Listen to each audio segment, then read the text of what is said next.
Result जो है 12th वालों का भी आ गया है। 10th वाले भी वेटिंग में हैं कि मैम हमारा रिजल्ट कब आएगा, और आएगा तो उसके बाद थोड़ी सी दिल की धड़कनें जो हैं वो तेज़ हो जाती हैं, क्योंकि जब हमारे सीनियर्स का या जूनियर का रिजल्ट आ जाता है और हम देखते हैं कि बहुत सारे बच्चों की जो है वो कंपार्टमेंट भी आई, बहुत सारे बच्चे क्लियर आउट भी हुए, तो वहाँ पर थोड़ा सा हार्ट बीट हमारी धक धक करती है कि भाई रिजल्ट जो है वो अच्छा भी आ सकता है, बुरा भी आ सकता है, बट एक कॉन्फिडेंस रहता है कि हाँ भाई हम पेपर करके आए थे तो पास ही होंगे। बट अफसोस कि बोर्ड के एग्ज़ाम्स के जो रिज़ल्ट होते हैं उनको लेकर कभी श्योरिटी होती ही नहीं है कि अच्छा आएगा या फिर नहीं आएगा, क्योंकि कुछ फिक्स ही नहीं पता होता कि आ सकता है या नहीं आ सकता है ना। तो अभी बहुत सारे बच्चों को एक जो डाउट है वो बहुत ज़्यादा रहता है कि मैम हम कंपार्टमेंट के एग्ज़ाम हमने दिया एंड अगर हमारी दोबारा से कंपार्टमेंट आ जाती है, इन दैट कंडीशन हम लोग कंपार्टमेंट का फॉर्म दोबारा कब भर सकते हैं, और उसके टाइम पर अगर हम फिर से दोबारा से फेल होते हैं फिर कब भर सकते हैं। तो इस तरीके के डाउट जो है वो बच्चों को आजकल चल रहे हैं, तो यहाँ पर मैं यही डाउट आप लोगों को क्लियर करने वाली हूँ। तो फर्स्ट टाइम अगर आप यहाँ पर आए हैं और ऐसी ही अपडेट्स अगर आपको चाहिए होती हैं तो चैनल को सब्सक्राइब कर लीजिएगा और बेल आइकन को प्रेस कर लीजिएगा। ओके, देखो सबसे पहली चीज़ 10th वालों का भी कंपार्टमेंट रिजल्ट रहता है और 12th वालों का रिजल्ट जो है वो अभी आ गया है। तो बहुत सारे स्टूडेंट ऐसे हैं कि ये चीज़ तो फैक्ट है कि सबके सब पास नहीं होते, कुछ स्टूडेंट ऐसे होते हैं जो अगेन कंपार्टमेंट कैटेगरी में आ जाते हैं। और एक चीज़ जो अभी हैरानी वाली ये है कि जिसके अंदर जहाँ से हम सोचते हैं कि वहाँ से ये चीज़ें नहीं हो सकती, लेकिन वहीं से वो चीज़ें होती हैं। फॉर एग्जाम्पल अगर अभी मैं बोलूँ कि कौन सी जो डिस्ट्रिक्ट है हरियाणा का, जैसे 12th क्लास का रिजल्ट आया, वहाँ पर जो टॉप ऑफ द स्टूडेंट्स हैं, जो सबसे ज़्यादा जिस मतलब डिस्ट्रिक्ट के बच्चे पास हुए हैं वो नूह है, और जो सबसे लोवेस्ट कैटेगरी में सबसे नीचे रहा है वो यमुनानगर है, जो कि 12th के रिजल्ट का डाटा मैं आप लोगों के साथ शेयर कर रही हूँ। अभी 10th वालों का रिजल्ट आना है तो देखते हैं उस चीज़ का क्या होता है क्या नहीं। अब बहुत सारे बच्चों को यहाँ पर भी डाउट रहेगा, क्योंकि there are so many students जो पास हो गए होंगे, कंपार्टमेंट क्लियर कर ली होगी, बट उनके साथ साथ वो स्टूडेंट भी होंगे जो अगेन कंपार्टमेंट फॉर्म या कंपार्टमेंट को फेस करेंगे। तो वहाँ पर उस क्राइटेरिया में अब आप लोगों को क्या करना है, क्योंकि बहुत सारे बच्चे ऐसे हैं जो जुलाई में भी पेपर नहीं दे पाए। सो मैम अब हम दोबारा पेपर कब दे सकते हैं, अब कौन सा मतलब कि हम दोबारा से एग्ज़ाम देने के लिए कब एलिजिबल हो सकते हैं। तो यहाँ पर चाहे CBSE वाले बच्चे हों, चाहे मतलब कि नॉर्मल स्टेट बोर्ड हो, वहाँ पर मैं आप लोगों को बोलूँगी कि देखो आपको मौका कब मिलता है। फॉर एग्जांपल आपने मार्च में पेपर दिए, ओके, मार्च में पेपर देने के बाद आप लोगों की जो कंपार्टमेंट है आप लोगों को देखने के लिए मिली कि हाँ भाई हम लोगों को जो है कंपार्टमेंट फेस करनी पड़ी, वहाँ पर आपको जो है 1 महीने बाद ही चांस मिल जाता है कि आप कंपार्टमेंट का पेपर दे पाएँ, ठीक है, 1 या 2 सब्जेक्ट वालों को। बाकी के बच्चे जो हैं वो अगेन एग्जाम देते हैं जो कि मार्च में होते हैं। तो वहाँ पर अगर ये रहता है कि बच्चे अगर कंपार्टमेंट का पेपर दे देते हैं जुलाई में, उनको मौका अगर मिल जाता है तो ठीक है, अगर नहीं मिलता इन दैट कंडीशन उन बच्चों को जो है सितंबर टू अक्टूबर के बीच में चांस दिया जाता है। ओके, तो इस चीज़ का थोड़ा सा ध्यान रखना। बहुत सारे स्टूडेंट ऐसे हैं जो CBSE भी हैं, HBSE भी हैं, और मतलब उनको ये है कि मैम अब दोबारा हम पेपर कब दे सकते हैं, क्योंकि अभी जो फॉर्म निकले वो CTP के फॉर्म है। CTP के जो फॉर्म है वो वही अप्लाई कर सकता है जो ओपन बोर्ड से हो। ओपन बोर्ड के स्टूडेंट के लिए फॉर्म जो है वो ऑलरेडी निकल चुके हैं, जो कि सितंबर में है। इनके बाद जो है वो रेगुलर वालों का नंबर आएगा और रेगुलर वालों के जो फॉर्म है इनके बाद निकल जाएंगे। तो आप लोगों को परेशान होने की ज़रूरत नहीं है, आप लोगों को टेंशन लेने की ज़रूरत नहीं है। आपके फॉर्म जो है वो इन फॉर्म्स के बाद दोबारा से निकलेंगे। अक्टूबर नवंबर के बीच आपके दोबारा से पेपर होंगे, तो आप दोबारा मेहनत करके इस एग्ज़ाम को क्लियर कर सकते हैं। एंड अगर आप तब पेपर नहीं दे पाते हैं मान लो, तो फिर उसके बाद में आप लोगों के मार्च में पेपर होंगे, मार्च में आप लोग फॉर्म भरेंगे, ठीक है। अब एक कंडीशन आती है कि मैम अगर फॉर्म नहीं निकलते उस टाइम पर तो क्या करें। देखो बच्चे, अक्टूबर नवंबर में अगर आप पेपर देते भी हो तो क्या आप लोगों को नेक्स्ट क्लास में एडमिशन मिलेगा, आप खुद सोचिए, नहीं, क्योंकि अक्टूबर नवंबर दिसंबर के बाद तो 3-4 महीने रह जाते हैं नेक्स्ट सेशन के टाइम, उतने लेट आपको एडमिशन कोई नहीं देता। तो उस टाइम पर फिर आप लोगों के पास ऑप्शन रहता, अगर तब नहीं है तो फिर मार्च में एग्जाम होंगे, तब मार्च में एग्जाम आप लोग दे सकते हैं। और वो एग्जाम रियल जो रेगुलर वाले स्टूडेंट्स होते हैं उनके साथ कंडक्ट होते हैं, ओके। और पेपर में कोई फ़र्क नहीं होता है, चाहे आप किसी भी बोर्ड से हो, मतलब HBSE से हैं चाहे CBSE से हैं, मतलब कि कंपार्टमेंट का सिलेबस और सब्जेक्ट्स और इसके अलावा में पैटर्न ऑफ पेपर जो भी चीज़ें होती हैं वो सारी रेगुलर वालों से ही मैच करती हैं। तो उसके लिए आपको इतना ज़्यादा परेशान होने की, टेंशन लेने की ज़रूरत नहीं है कि मैम पेपर कैसा होगा, किस तरीके का रहेगा, सिलेबस और वो सारी चीज़ें जो रेगुलर वालों के साथ होगा वही आप लोगों के साथ होगा, ओके।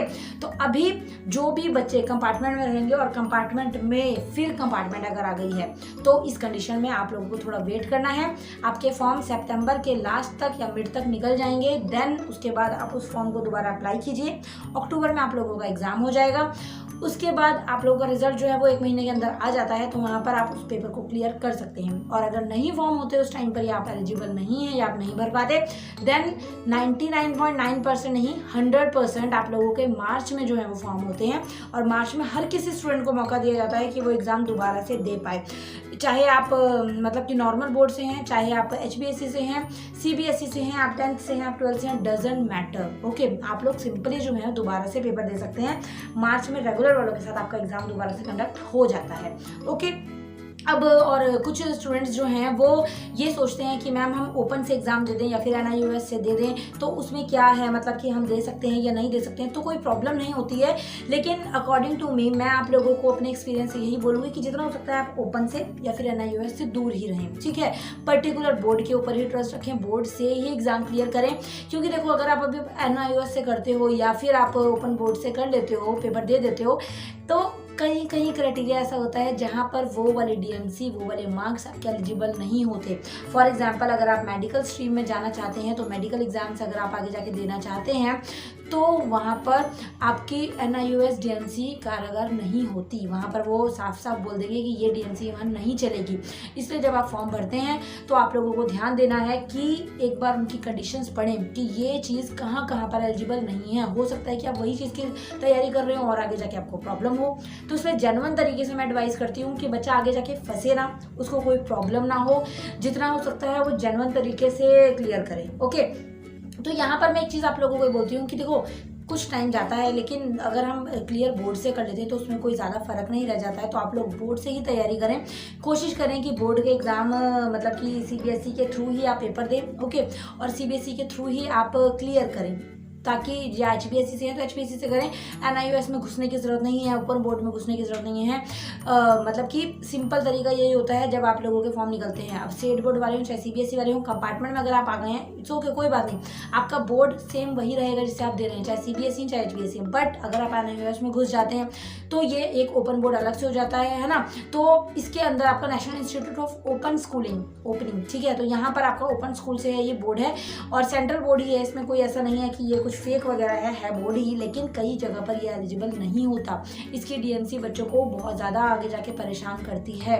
तो बहुत सारे यूट्यूबर्स आपने देखा होगा NIOS के ऊपर बहुत वीडियोस बनाते हैं कि हाँ इसके पेपर दीजिए, पब्लिक ऑन डिमांड पेपर होता है, पब्लिक एग्जाम होता है और आप अपने हिसाब से पेपर दे सकते हैं। सच है वो बातें, कुछ उसमें फेक नहीं है, आप उसके बारे में अगर पढ़ेंगे। लेकिन मैं ये बोलती हूँ कि डिटेल भी थोड़ा सा जाना हो कि अगर आप किसी तैयारी कर रहे हो, किसी कोई आपका एम है कि हाँ मुझे इस चीज़ के अंदर जाना है आगे जाके, तो आप एक बार चेक जरूर कीजिएगा कि ये इसके लिए एलिजिबल है भी या नहीं। ओके, ऐसा ना हो आगे जाके आप फंसो, जो कि मैं बिल्कुल नहीं चाहती। तो इसलिए थोड़ा सा ट्राई करना। और यूट्यूब पर बहुत सारे टीचर्स हैं और बहुत सारी चीज़ें बताते हैं, और देखो कई वो चीज़ें भी बता देते हैं जो आप लोगों के सही नहीं होती, स्टिल आप उनकी बातों पर भरोसा करके वो चीज़ें आगे फॉलो कर लेते हो, फिर आगे जाके आपको पता लगता है। तो इसलिए उन यूट्यूबर्स और उन टीचर्स से भी मैं बोलूँगी कि आप जो बोलते हो वो कोई बच्चा एक ट्रस्ट करके आपके ऊपर वो सुन रहा है, तो आगे जाके अगर उसका ट्रस्ट टूटता है तो पूरा का पूरा जो एक बच्चे का ट्रस्ट और बॉन्ड लेवल होता है ना, वो टूट जाता है, वो ब्रेकआउट हो जाता है। तो कोशिश करो कि वही चीज़ें बताओ जो उनके लिए सही हैं, वही चीज़ें बताओ।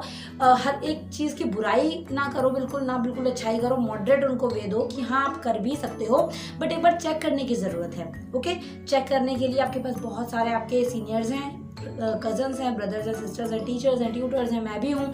आप डिस्कस कर सकते हैं, बात कर सकते हैं मुझसे। अगर आपको बात करनी है आप टेलीग्राम, इंस्टाग्राम पर मैसेजेस कर सकते हैं, वहाँ पर आप मुझसे डायरेक्ट बात कर सकते हैं। कोई भी और आपको गाइडेंस की ज़रूरत हो, you can do message in comment box also. Okay, Instagram की आईडीज, टेलीग्राम की आईडीज, सब कुछ आपको डिस्क्रिप्शन में मिलेगा। तो नेक्स्ट वीडियो में नेक्स्ट अपडेट के साथ मैं जल्दी ही मिलूंगी।